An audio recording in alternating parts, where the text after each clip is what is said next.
ہمارے محترم آفتاب صاحب نے سوالات لوگ انہیں بھی بھیجتے ہیں، تو جمعے کے دن گفتگو ہوتی ہے، ایک سوال کا ذکر فرمایا ہے۔ بعض سوالات ایسے ہوتے ہیں جنہیں جی چاہتا ہے کہ کہے آدمی کہ کویسچن آف دا ایئر۔ آپ کو اگر یاد ہو پچھلی مرتبہ آپ آئے ہوں تو رمضان میں کسی نے سوال بھیجا تھا کہ مفتی صاحب کیا اپنی گرل فرینڈ کو زکوٰۃ دی جا سکتی ہے؟ تو پہلی مرتبہ یہ خود خیال میں آیا کہ دیکھو اب تہذیب کے بدلنے سے کیا کیا ہو رہا ہے۔ تو آج کا سوال بھی ایسے ہی ہے کہ کیا جنت میں وائی فائی ہوگا؟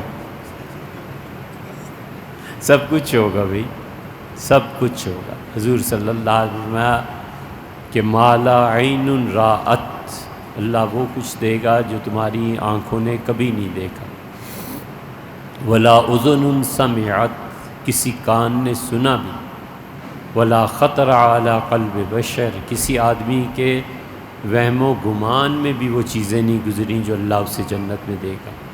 بھیا سب کی اپنی اپنی چھوٹی چھوٹی خدائیاں ہوں گی، اب اس سے زیادہ کیا چاہیے؟ اپنی خدائی ہوگی نا، یہ ہو جائے، یہ نہ ہو، یہ دروازہ بند کر دو، یہ ادھر رکھو، فرشتے آ کے سلام کریں گے، خوشخبری پہنچائیں گے، اللہ تعالیٰ نے یاد فرمایا ہے چلو اس کے حضور، اور کپڑے لینے ہیں نئے، چلو بازار چلتے ہیں۔ حضور صلی اللہ علیہ وسلم فرمایا کہ جس طرح درختوں پہ پھل لگتے ہیں، جنت میں کپڑوں کے بھی درخت اگیں گے، تو کپڑے مل جائیں گے۔ اور اسی طرح خواتین کا معاملہ اور حوروں کا اور یہ سب چیزیں، ہر چیز ہوگی۔ کون سی ایسی چیز ہے؟ لیکن ورضوان من اللہ اکبر، اللہ کی خوشی سب سے بڑی چیز ہے۔ حضور صلی اللہ علیہ وسلم سب چیزوں کے بعد اللہ کی خوشی سب سے بڑی چیز ہے۔ ویسے کبھی کبھی خیال آتا ہے کہ عمر بن عبدالعزیز رحمۃ اللہ علیہ جیسے لوگ جو ہوتے ہیں نا، عمر بن عبدالعزیز رحمۃ اللہ علیہ نے وفات سے پہلے فرمایا کہ زندگی کا کوئی شعبہ ایسا نہیں ہے جس میں میری خواہش ہو کہ میں جاؤں اور پھر میں چلا گیا اور اس شعبے نے اپنے کندھے میرے لیے نہیں بچھا دیے۔ یعنی تعلیم حاصل کرنی تھی تو دنیا کے چنے ہوئے لوگوں سے انہوں نے تعلیم حاصل کی۔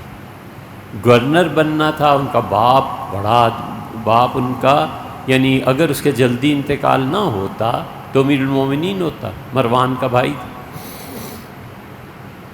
تو انہوں نے کہا مدینہ منورہ کا گورنر بناؤ اس کو، میرے بھتیجے کو۔ تو مدینہ منورہ کے گورنر رہے 10 سال، اور شادی جو خلیفۃ المسلمین تھے انہی کی بیٹی فاطمہ سے ہوئی، چچا زاد سے۔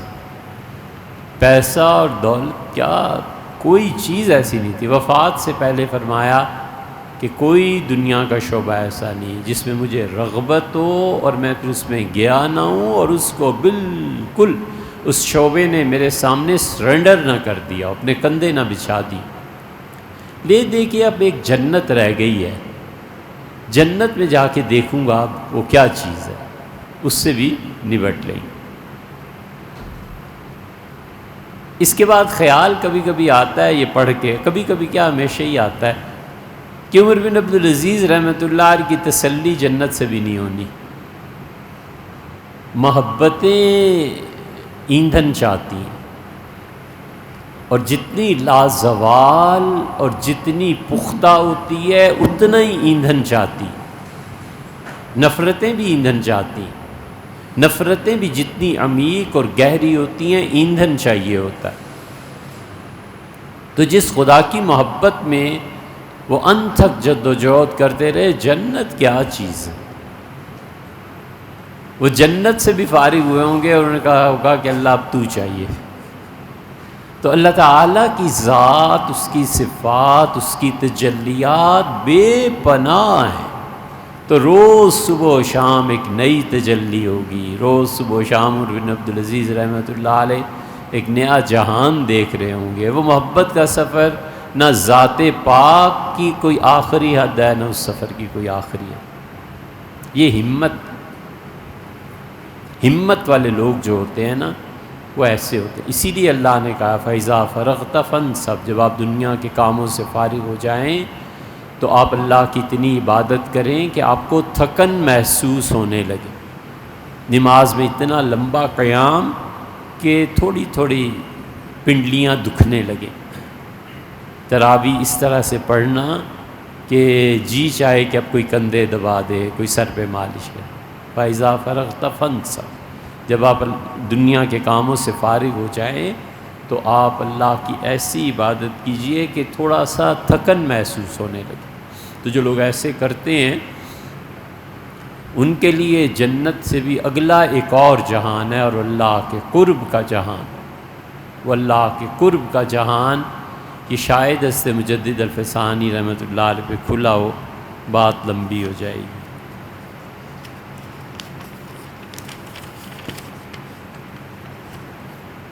گتا نہیں لایا وہ بھی، اور وہاں موبائل پڑا ہے، اس میں بھی کچھ سوال۔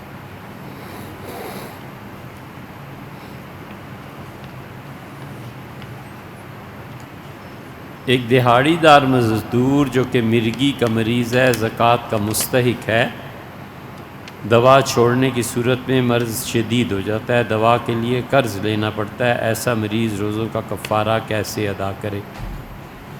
ایک بات تو یہ ہے بھیا کہ فقہا نے لکھا ہے کہ 11 مہینے بچانا چاہیے تاکہ 12واں مہینہ پورا ہو سکے۔ ہر ایک کو اس کی اجازت نہیں ہے کہ 12 مہینے جتنی تنخواہ ہے خرچ کر لیں۔ فقہا کہتے ہیں 11 مہینے کے خرچے سے ممکنہ حد تک اتنا پیسہ بچانا چاہیے کہ رمضان میں روزے رکھے جا سکیں اور کام نہ کرنا پڑے۔ یہ شرعی مسائل اس لیے بتا رہے ہیں کہ کوئی معاشرہ ایسا نہیں ہونا چاہیے کہ آدمی ہر عذر استعمال ہی کرتا رہے۔ بہت سے عذر ہیں جنہیں استعمال نہیں کرنا چاہیے۔ اور پھر رہ گیا مرگی کا مرض اور زکوٰۃ کا مستحق ہونے کی صورت میں دوا کے لیے قرض لینا پڑتا ہے، تو پھر ایسا آدمی روزوں کا کفارہ ادا نہ کرے۔ جب اس کے پاس کچھ ہے ہی نہیں تو روزوں کا کفارہ کہاں سے آئے گا؟ اسی لیے حضور اقدس صلی اللہ علیہ وسلم نے ایک آدمی کا کفارہ خود اپنے پاس سے بھی ادا فرما دیا تھا۔ کلاس ہو ہم جیسے آن لائن، گزارش ہے کہ عام مسلمانوں کے لیے علم دین کورس شروع فرمائیں۔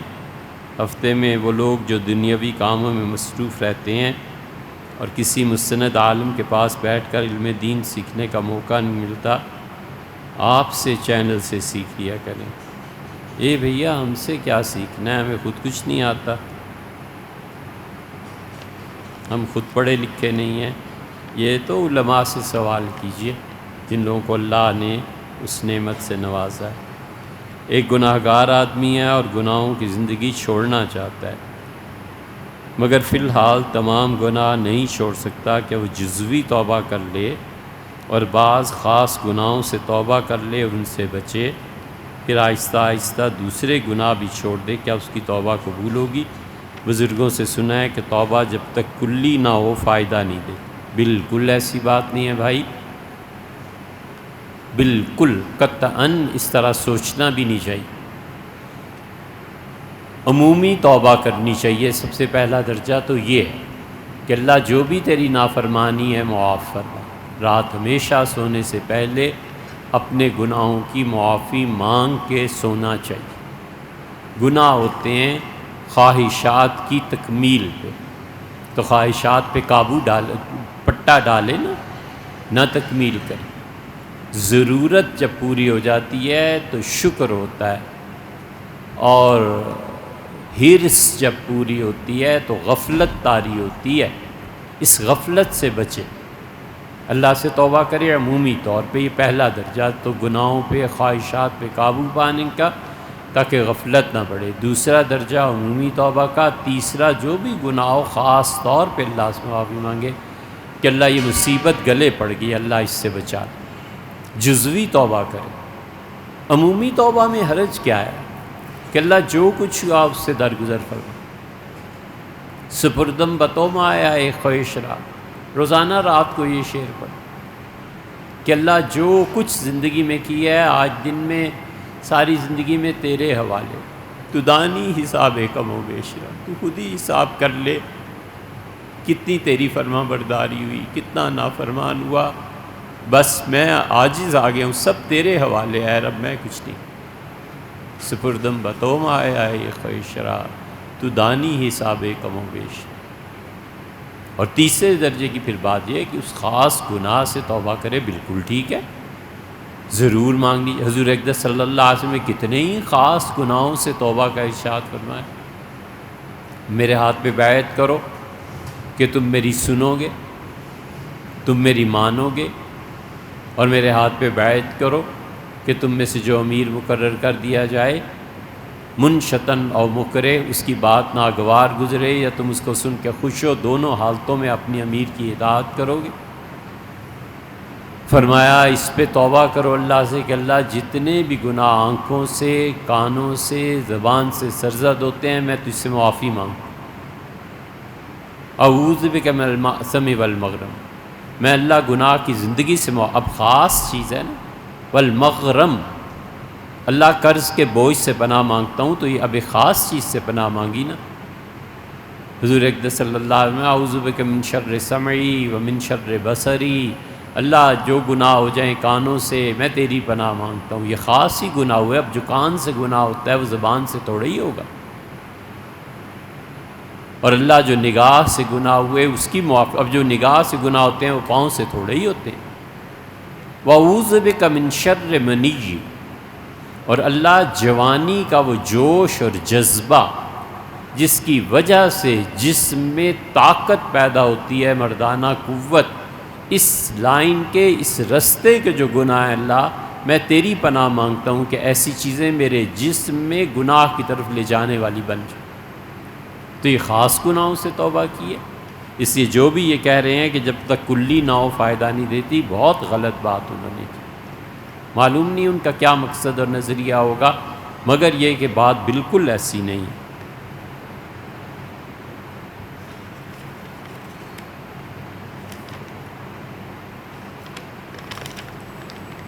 یہ جو اردو رومن اردو لکھی جاتی ہے اس کے پڑھنے سے بہت دقت ہوتی ہے بھائی، نہیں پڑھی جاتی. اس کے بہتر ہے انگلش میں لکھ دیں،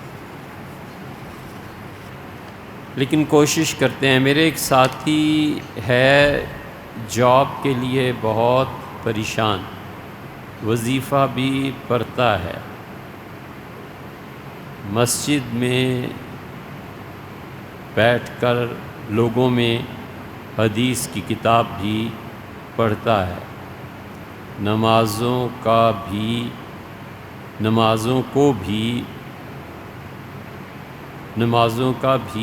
پابند ہے.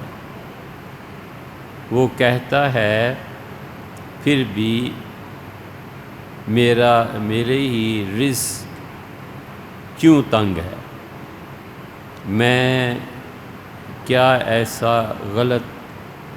نے کیا ایسا غلط کیا ہے، میکو ہے جاب کیوں نہیں لگتی. کبھی کبھی وہ کہتا ہے بس ہوا آج سے میں دین کا کام نہیں کروں گا، دیری بھی منڈا ڈنگا پتہ نہیں کیا ہے، ساتھ ہی کیوں ایسے ہو رہا ہے.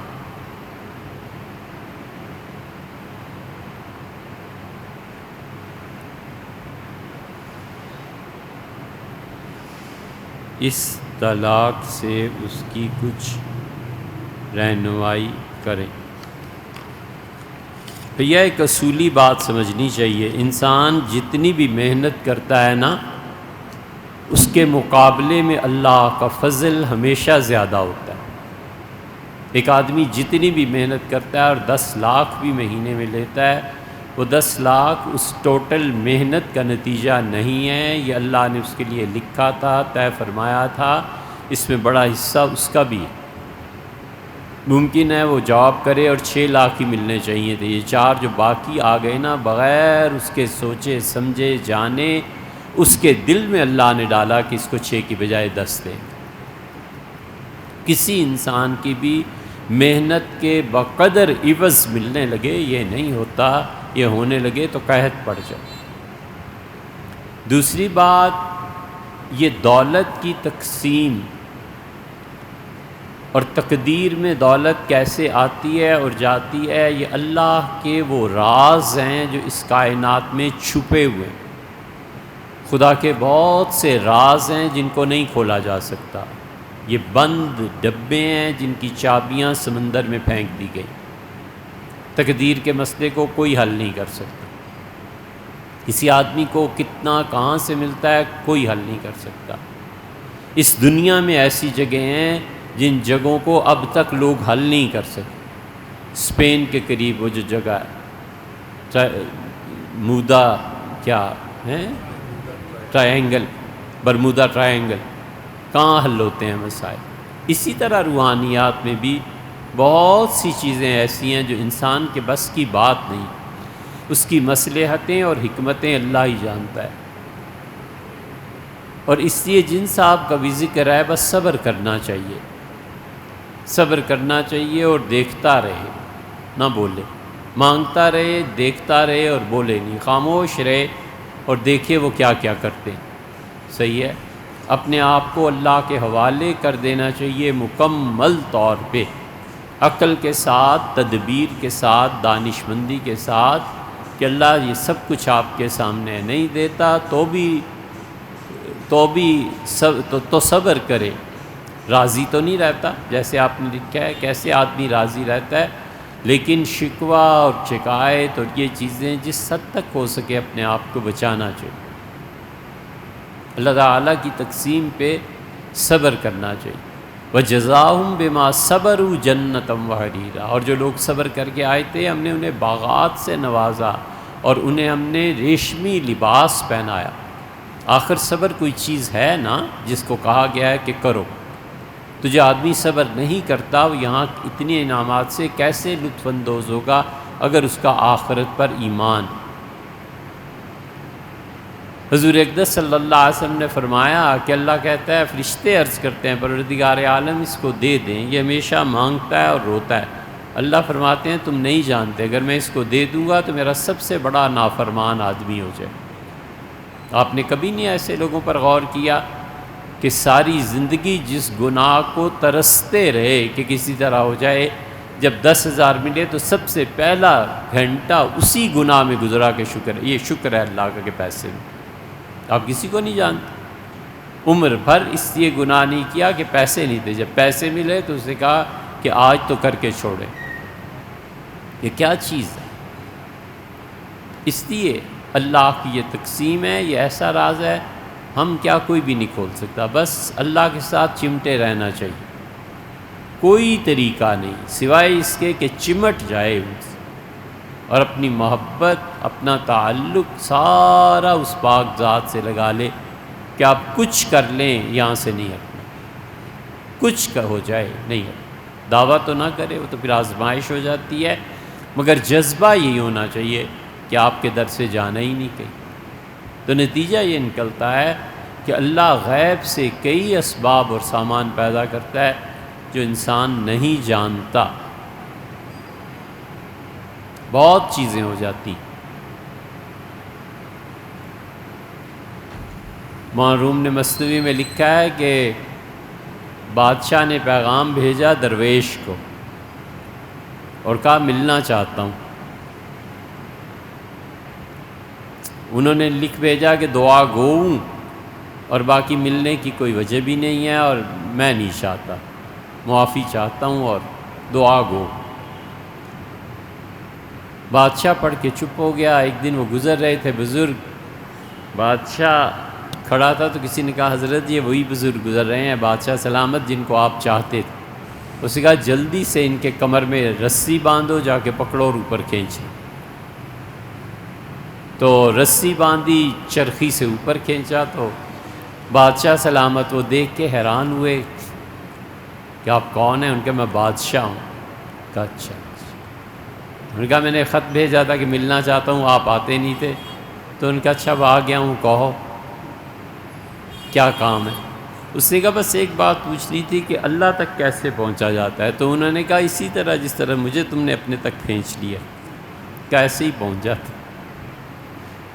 اس نے کہا کیا مطلب؟ فرمایا چمٹے رہو، جس دن نگاہ مبارکہ پڑی اس طرح کھینچ لیں گے جیسے آج تم نے مجھے کھینچا۔ ایسے ہی ہوتا ہے۔ ایک عمر چاہیے صبر کے لیے، ایک عمر چاہیے کوئلے کو ہیرا بننے کے لیے، ایک وقت چاہیے۔ پورے لشکر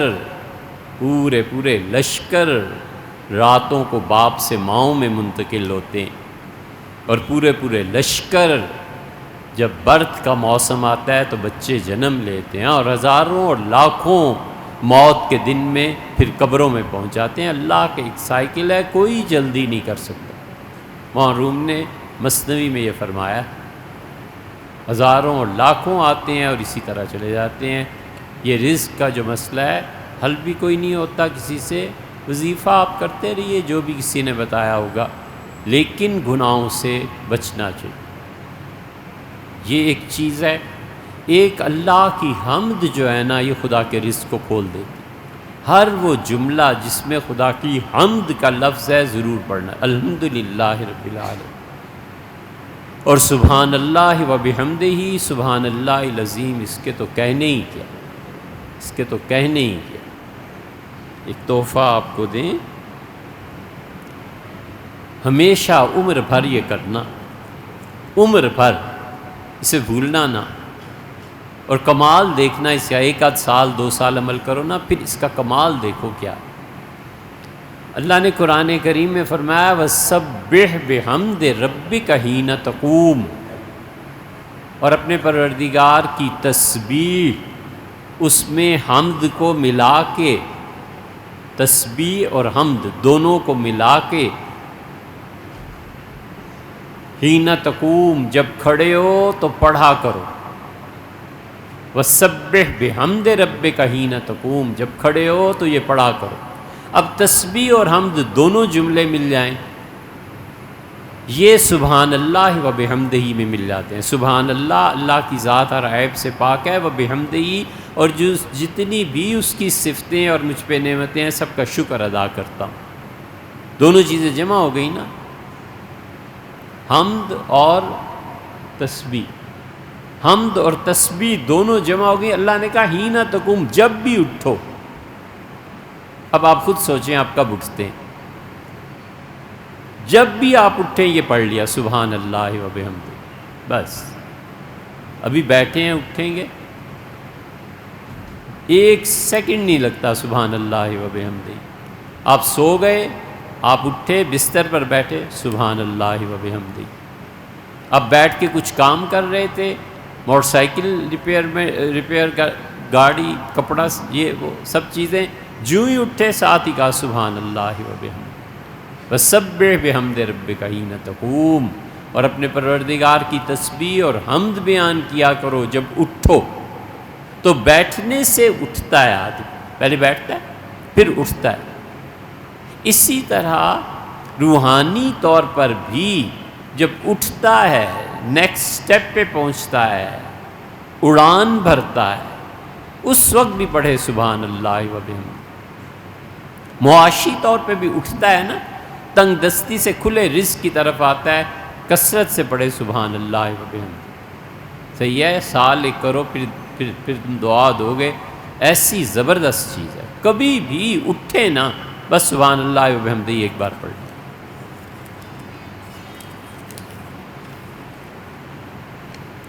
قرآن کریم کی نزولی ترتیب محفوظ کیوں نہ کی گئی؟ اللہ ہی نے نہیں چاہا۔ اللہ تعالیٰ نے جو قرآن کریم حضور اقدس صلی اللہ علیہ وسلم پہ نازل فرمایا، یہی لوح محفوظ میں لکھا ہوا ہے۔ آپ لوح محفوظ کو پڑھ لیجئے، یقین مانے وہاں بھی یہی لکھا ہوا، ٹھیک ہے؟ تو اللہ ہی نے نہیں چاہا تو اب کون کرتا؟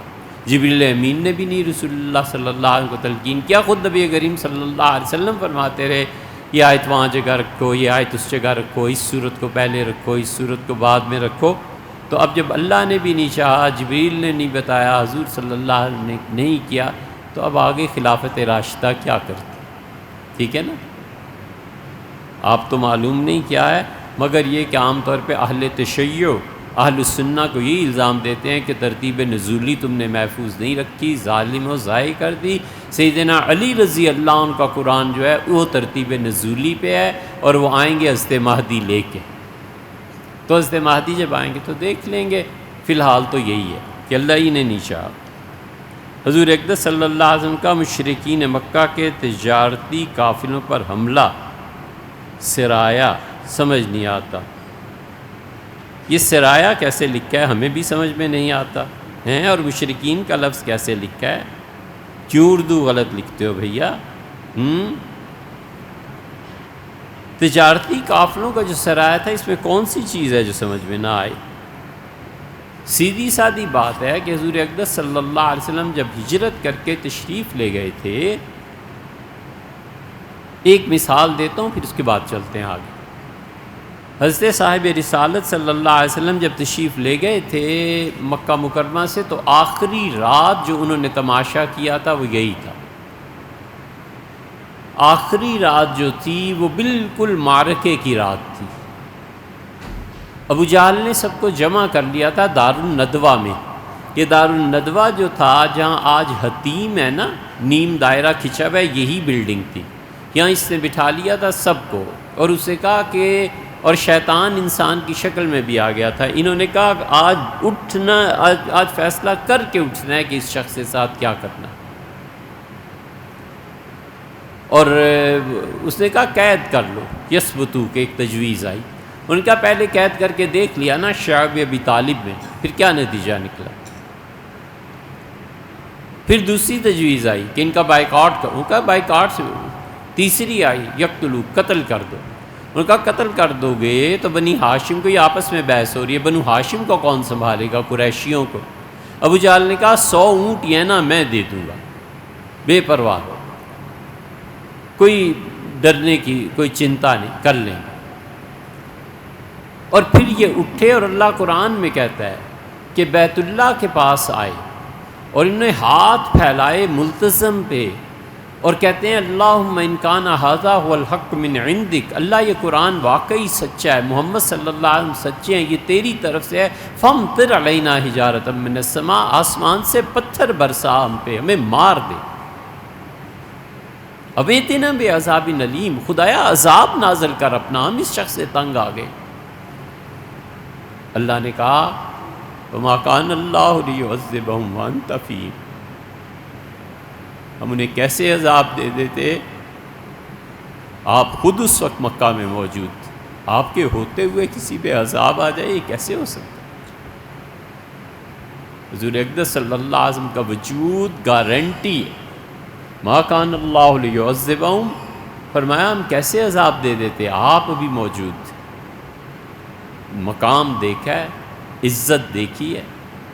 تیرے باپ کا لحاظ نہ ہوتا تو میں تجھے مزہ چکھایا، ایسا تھپڑ مارتا زمین میں گا، ہے نا؟ کہ آپ ہوں اور ہم نہیں ہو سکتے۔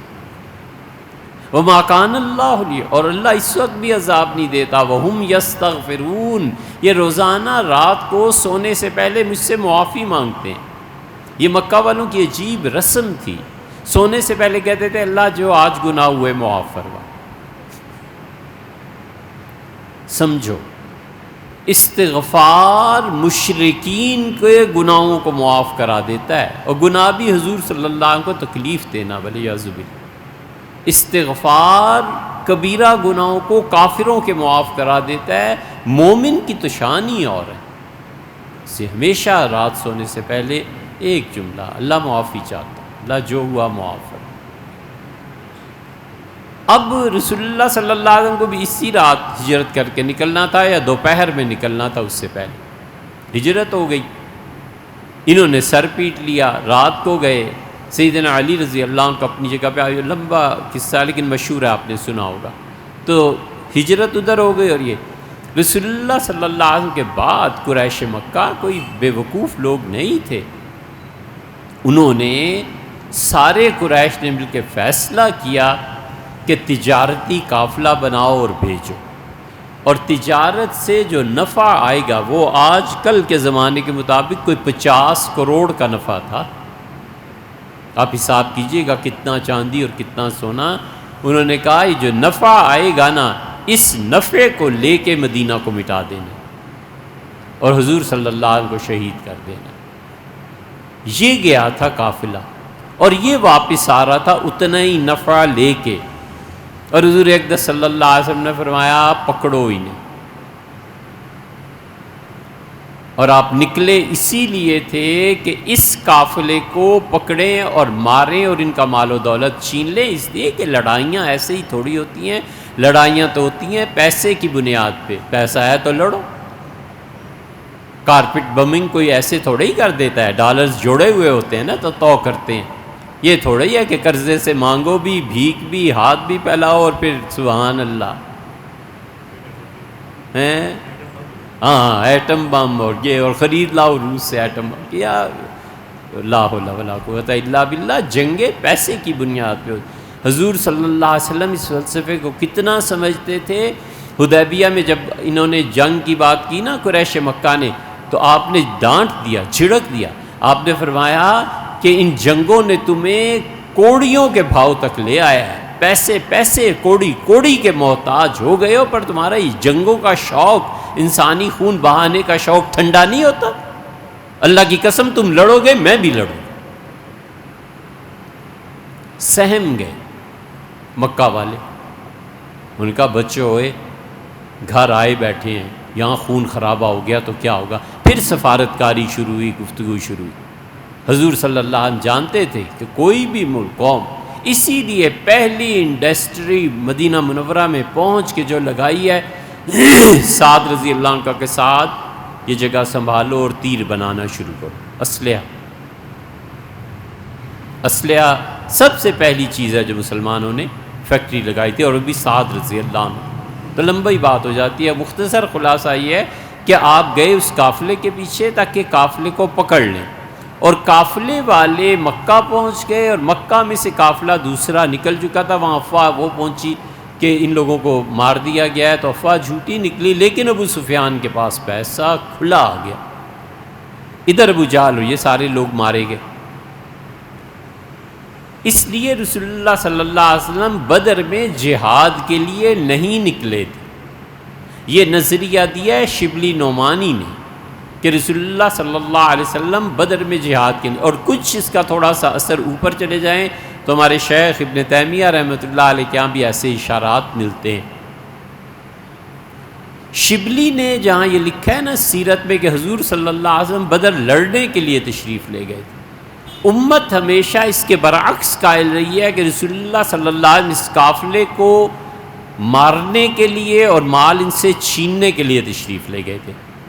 یہ تحریر شبلی نعمانی کی سیرت النبی میں مل جائے گی، اور آگے لکھا ہے، بڑی اچھی بات لکھی انہوں نے، آگے چل کے لکھتے ہیں کہ مجھے پتہ ہے کہ محدثین اور مورخین میرے اس نقطۂ نظر کے خلاف بات کرتے ہیں، امت اس کے خلاف رہی ہے، لیکن میری تحقیق ہے، حضرت کی تحقیق تھی شبلی نعمانی کی۔ یہ تحقیق پھر علی گڑھ نے اپنائی، علی گڑھ سے پھر مولانا مودودی صاحب نے لی، اس لیے تفہیم میں مولانا نے اس کو نہیں لیا کہ رسول اللہ صلی اللہ علیہ وسلم کا نکلنا قافلے کے لیے تھا، انہوں نے اس پہلو کو ترجیح دی ہے مودودی صاحب نے، یہ شبلی نعمانی کا اثر۔ پھر اس کو تفہیم سے ڈاکٹر اسرار صاحب کے آیا، ڈاکٹر صاحب کو ماشاءاللہ بہت لوگ سننے والے تھے، اللہ ان پہ اللہ تعالیٰ اپنی بے پناہ رحمتیں نازل فرمائے، قرآن کی دعوت دیتے تھے، اللہ کے دین کی طرف بلاتے تھے، ماحول کی تبدیلی کی طرف بلاتے تھے۔ یہ اس طرح سے سلسلہ چلا ہے اور دھارا ادھر سے ادھر کو پھر گیا۔ یہ علمی اختلافات ہوتے رہتے ہیں، کوئی ایسی بڑی بات نہیں ہے، علم کی چیزیں چلتی رہتی۔ تو رسول اللہ صلی اللہ علیہ وسلم نے جتنے قافلوں کے لیے بھیجا ہے کہ جاؤ اور انہیں پکڑو، ان سے مال چھین کے لاؤ، ان کی کمر توڑنے کے لیے کہ معاشی طور پہ کوئی بھی قوم جب اس کی کمر ٹوٹ جاتی ہے پھر آگے کچھ نہیں رہ جاتا۔